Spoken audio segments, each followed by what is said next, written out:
Hey guys, welcome back to the channel. So today we have another shop talk video, and today's topic is going to be about shop ownership. As you guys know, I'm a shop owner, and I just want to go over a few things that I've learned throughout the years owning a shop versus working for a shop. So let's get into this, guys. But before we do, if you guys haven't subscribed to the channel, hit the subscribe button down below and definitely smash that like button because it helps the channel out. With that said, let's go ahead and get started on today's topic. So let's say you're currently a tech and you're working at a dealership or independent garage, and you're saying to yourself, man, I can do a lot better, and I want to own a shop one day and make a ton of money. And I'll be honest with you, that's how I always thought, and it's not a bad idea at all, to be honest with you. Becoming an independent owner and being your own boss is a great thing. However, what a lot of people don't really think about is the cost of ownership, and that's kind of what this video is going to be about, to help anyone out there that is thinking about starting a business, especially a mechanic shop. Now, this video can't only apply just to mechanic shops, but it's basically for any business. But since we are in the business of cars, that's what I'm mainly going to be referring to. Now, when I was working at a dealer as a dealer tech, guys, I was making a pretty good amount per hour. The last job that I worked for, I was getting paid about $40 an hour, which was per book hour, which is a pretty decent, I guess you can say, for nowadays reasons. It's not really that great, but for back then when I worked there, it was pretty good pay. 40 bucks per book hour, I mean, that's amazing. Now times have changed, cars are more complicated, more tools, so it gets a little bit different. But either way, when I was working at the shop and I was getting paid decently, I always wanted, why am I making 200 bucks an hour for this guy and I'm only getting 40 bucks out of it? I want to go independent. And at the time I was doing a lot of side jobs, so I was also making a lot of money on the side, and I saw the potential. But there's one thing that most people don't think about, and it's going to be the cost of doing business. Now, a lot of courses will teach you this. To be honest with you, I just kind of started off my own business and I knew what to expect. I didn't go into this without thinking about the important things. But after doing this for so many years, I find that those costs always grow and there's always more. And it's kind of like a chase of finding your tail. You're always going in a circle. You're trying to get your tail sometimes, and that's kind of how it works out. Now, I've been in business for about 8 years now, independently, and I absolutely love it. I will not knock it. Being your own boss is an incredible thing.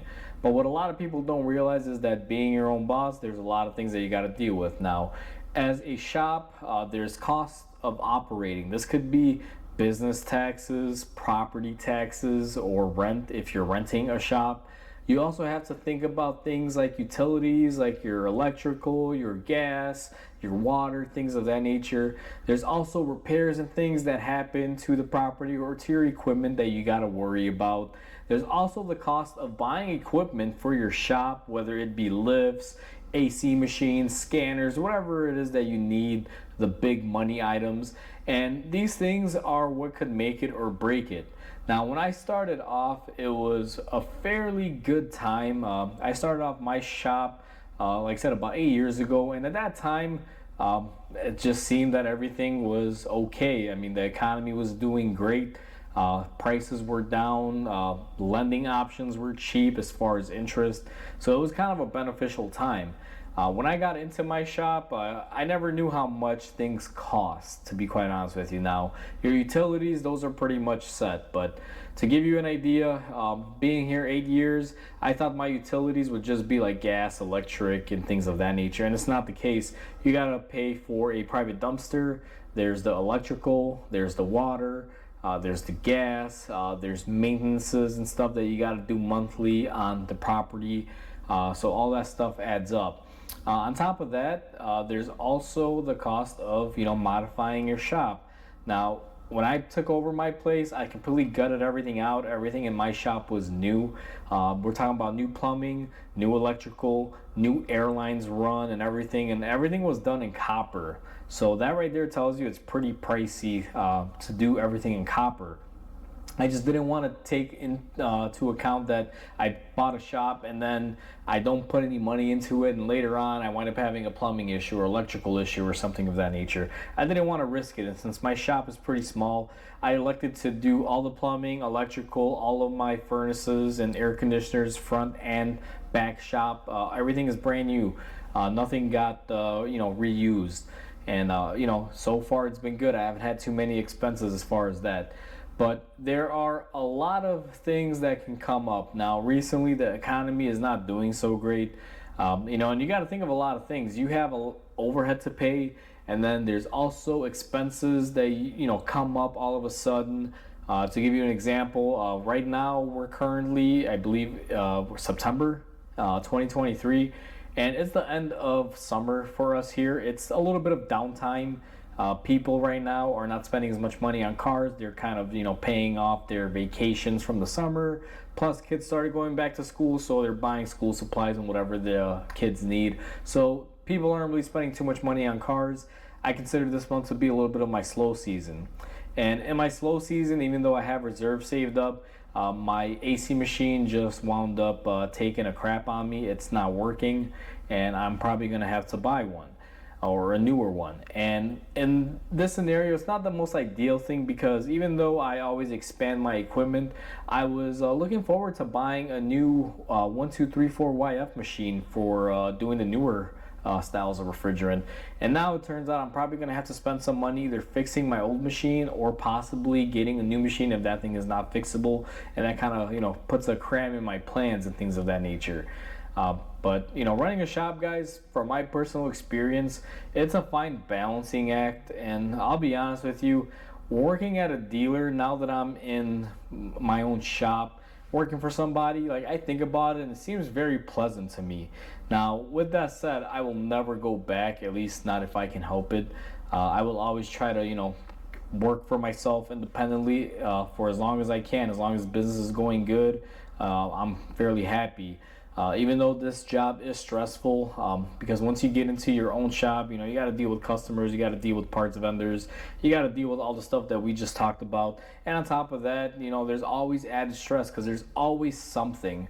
So if you're not the type of person that can deal with stress or likes I guess you can say, unpredictable things happening, you may want to be careful, because I've been here for years and I've had it to where I've spent money, let's say putting up a fence, for it to last maybe a couple months, and then to find out overnight somebody had a accident and completely took out my whole fence.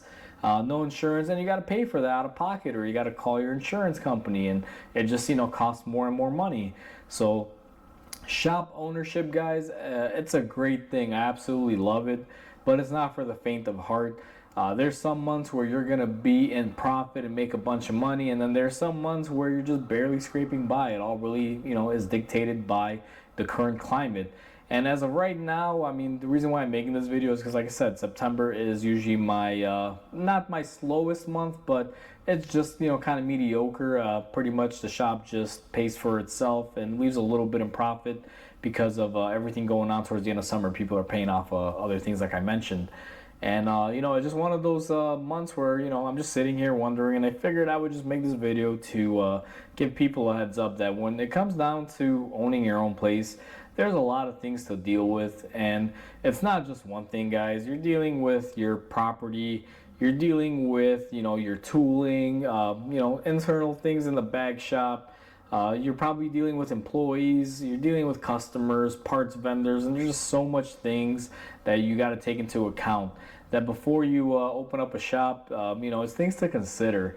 Now, I really haven't gone through every little thing here. This video is just kind of like I guess you can say, a Kickstarter for your brain. If you have the idea of, wanting to eventually get to a position where you have your own place, just some things to consider. Now, everybody's going to be different. Not everyone's going to have the same bills as I do, for example. Some people may start off smaller than I did. Some people may start off bigger and have more expenses than I did. And it all dictates. But what I always tell people is, start off where you're comfortable.